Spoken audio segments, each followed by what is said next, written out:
with my babies. My first guest is an Academy Award-nominated actor who starred in such films as Children of Men and Closer. Starting Friday, he can be seen in the new movie, The International. Please welcome Clive Owen.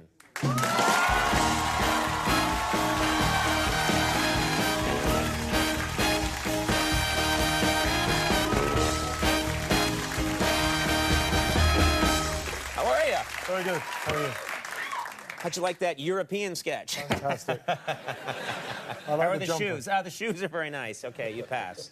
It is crazy here. The European shoes you see when you hang around Rockefeller Center and the tourists walk through and people have goldfish in them. They have crazy, crazy stuff. But thank you for being here. And I know you flew in. You just flew in. Where are you coming from? From Berlin, from the festival, yeah. You were at the Berlin Festival, yeah. So you must be going through all kinds of jet lag because of the time change. Yeah, we've been traveling around quite a lot. We were in LA just before that, and then we opened the Berlin Film Festival last week, and then the film opens today here. And now this must be difficult because I know you have a wife and children in the United Kingdom.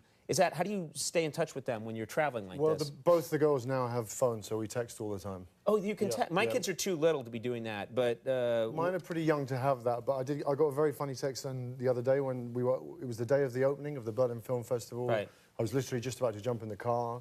I was texting my daughter, I said, I've got to go. And she said, have a great time, Dad. Please don't wear the velvet jacket. She's 12, so I text back, why? Question mark, exclamation mark. Yeah. Because it's weird and embarrassing.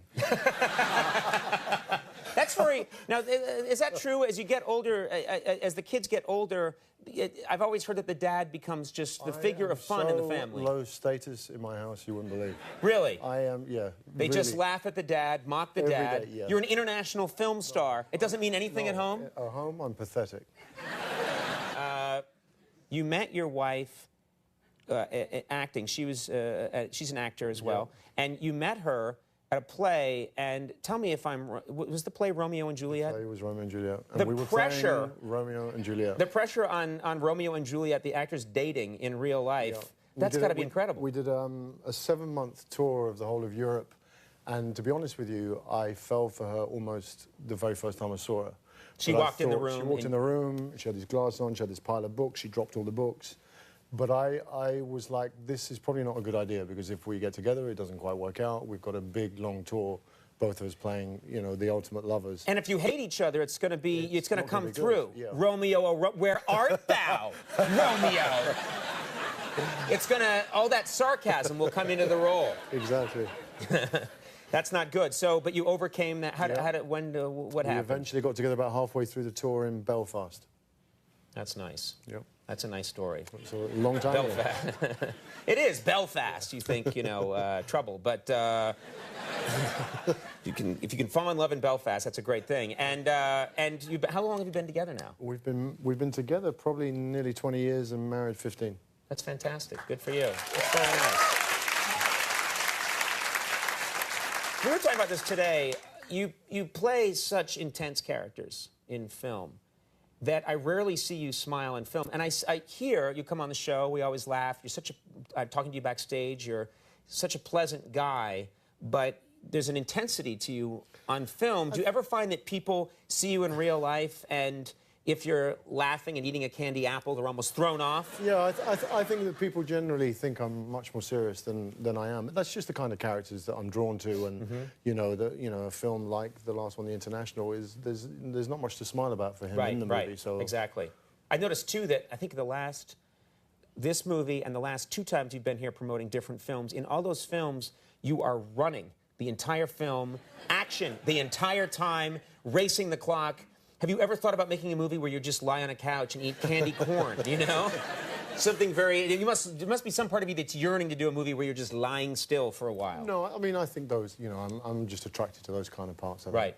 Well, they're terrific, too, because the action here, for example, in this movie, and we're going to show a clip, the action scenes are absolutely incredible. The pacing's amazing, but we're going to see this clip right now where it's a scene that looks like it takes place in the Guggenheim Museum. It does take place in the Guggenheim Museum. It's probably one of the most brilliantly directed sequences I've ever been involved with. It's a huge shootout in the Guggenheim Museum. Basically, we're coming to a head. Everyone's coming into New York. We go into the Guggenheim we think to nail our man.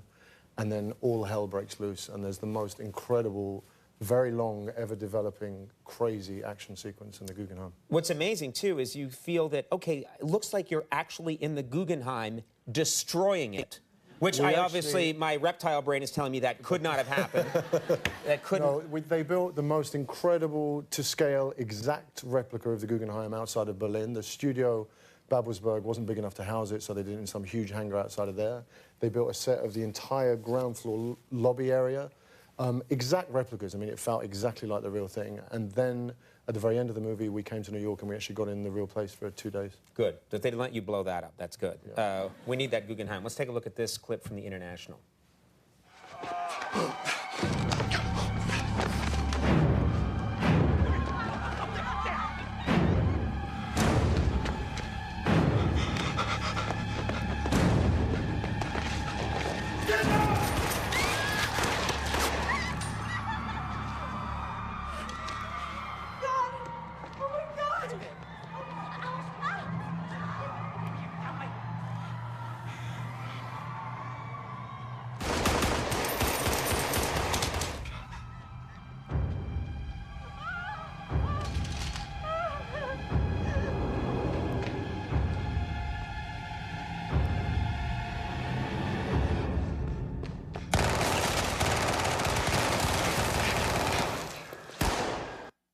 Yeah. Great idea to have an action sequence in the Guggenheim. The International opens in theaters this Friday. You should go and see that movie. Clive Owen, always a pleasure talking to you. Thank you so much for being here. Great job. We'll take a break. When we come back, Judah Friedlander is here from 30 Rock.